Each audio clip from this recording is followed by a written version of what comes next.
beautiful capital of Kazakhstan, where the 21st Congress of International Physicians for the Prevention of Nuclear War is taking place. Kazakhstan is an ideal host for this event.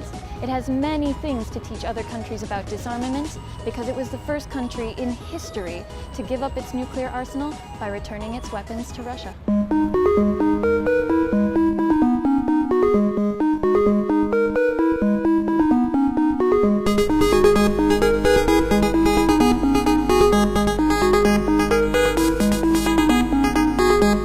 International Physicians for the Prevention of Nuclear War is a solid movement both in the composition of its members and the issues it focuses on.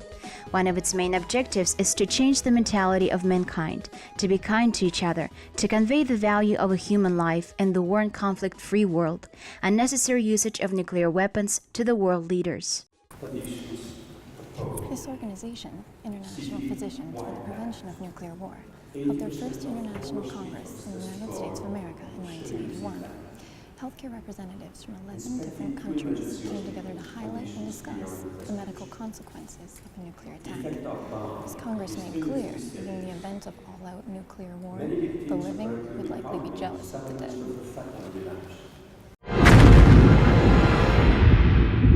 The story of the foundation of the movement Physicians for the Prevention of Nuclear War is an eloquent song for a peaceful sky. It is clear that ideological enthusiasts of its creation were doctors. It is interesting that they belonged to different camps of the Cold War that overwhelmed the entire world. The movement was founded in 1980 by an American professor of cardiology, Bernard Long, and the Soviet doctors of medical sciences, Eugene Chazov and Leonid Ilyin. Placing human life as the cornerstone, these doctors decided to engage their colleagues from all around the world in solving these particular problems, refraining from criticism or support of any country. Today, more than 200,000 physicians are working under the auspices of this organization in nearly 70 countries around the world. We need to aware the population, aware the general masses and especially the doctors about the nuclear weapons and their consequences, because in our normal curriculum this is not a part of it. Like when we study medicine, we don't study what are nuclear weapons are kind, but we study what are the effects of nuclear radiations. So that part we cover, we let our colleagues and population know about, like we are learning right now here in this conference.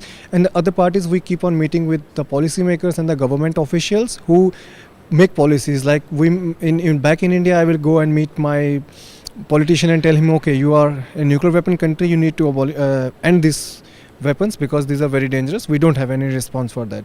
And I was working on stem cells. And I'm involved in IPPNW because I know that the radiation risk and the war is a disaster for mankind. And as a former anthropologist, I knew that the influence on the genetic of human population is very negative when there are too much irradiation. Okay, my name is Vappu Taipale. I'm coming from Finland, and we both have been peaceniks from all start of our lives, common life. But we joined IPPNW in early 80s and founded PSR Finland, and I have been co-president of IPPNW from 2008 to 2012. So we always participate in congresses.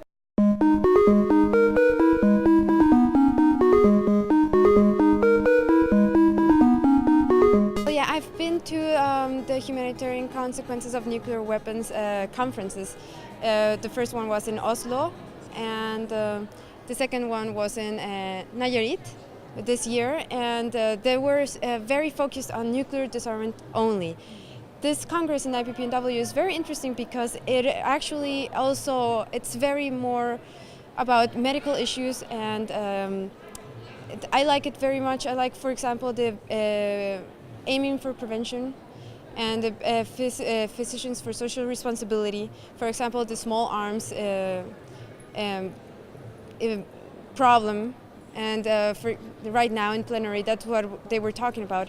And that's actually more related to problems in Central America, where I'm from. So it was very interesting and refreshing also to hear about that. Certainly, and I think it's really very fitting that this Congress is being held in Kazakhstan, which was, or still is, one of the very few countries in the world to have voluntarily given up its nuclear weapons. So I think Kazakhstan could well be a role model for other countries. In late 2013, the co-presidents of the movement International Physicians for the Prevention of Nuclear War addressed the president of Kazakhstan, Nursultan Nazarbayev, with proposition to host the 21st World Congress of the International Physicians for the Prevention of Nuclear War in Kazakhstan. Of course, the response was immediate and positive. Nursultan Nazarbayev is well known for being a strong and persistent opponent of the nuclear weapons. One of his recent large-scale initiatives is Atom Project, which collects online petitions for the complete cessation of nuclear testing. During these 2 years, about 200,000 people worldwide have expressed their support for the cause. 4 decades of the 20th century could be considered the dark chapters of Kazakhstan's history. The nuclear testing facility at Semey operated from 1949 until 1989. During this time, 465 nuclear tests were conducted, and Kazakhstani scientists studied the medical effects of nuclear radiation on people from the very beginning. Now, this continued throughout the existence of the Soviet Union. However, the results were kept secret from the public. Later on, though, Kazakhstani scientists were joined by researchers from Japan, Germany, Russia, and many other countries. Nuclear test termination at the Semipalatinsk nuclear test site has become one of the symbols of peace on Earth. August 29 is the day when the president of Kazakhstan, Nursultan Nazarbayev, signed a decree to close the testing site. Later, the resolution of the United Nations General Assembly established this day as the International Day Against Nuclear Tests. In his book, The Center of the World, Nursultan Nazarbayev spoke candidly about the difficult decision to give up Kazakhstan's nuclear arsenal, which, at the time, was the 4th largest in the world. Theoretically, Kazakhstan could have been one of the world's greatest nuclear superpowers if the young republic had agreed to inherit weapons left behind by the Soviet Union. This would have given Kazakhstan more nuclear weapons than Great Britain, France, and China combined. However, this decision would have forever directed the lives of millions of Kazakhstani citizens. It's a very important model because there was a window of opportunity when Soviet Union collapsed, and Kazakhstan was the first to take it. And this model could be distributed to the knowledge of all over the world. The 21st World Congress of the Physicians for the Prevention of Nuclear War in Astana gathered more than 500 representatives of international and national non-governmental organizations working in the field of nuclear disarmament, as well as experts and scholars from 50 countries. Within 3 days, participants of the Congress urged all countries to renounce nuclear weapons and control the movement and storage of nuclear materials. Everybody has been surprised to see a disaster in Japan.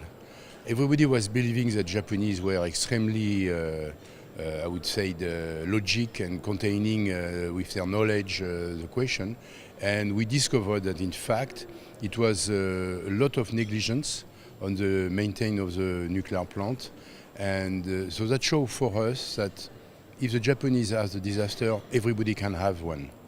The resolution urging all countries for disarmament and peaceful coexistence was a result of a large meeting in Astana. The resolution says we urge the international community to pay attention to the danger of the nuclear chain. Whether it is mining, processing, and export of uranium, regardless whether it is done for weapons or nuclear power plants, all of this poses a serious threat to human health and the environment. It is also an obstacle for nuclear disarmament. We urge all countries to bring the world to a free of nuclear weapons state as soon as possible and change to stable, renewable, safe, and nuclear-free energy system by stopping the production and export of uranium. The resolution also emphasizes the important role of Kazakhstan, a country that was able to successfully and adequately overcome the major consequences of the nuclear tests. Kazakhstan on this issue, and it's very important model. And I think that all those countries who have made this decision should unite and pressure on an agreement of non-nuclear or disarmament of nuclear weapons. And then let the nuclear states be outside the treaty at the beginning and tell that they are the pariah countries.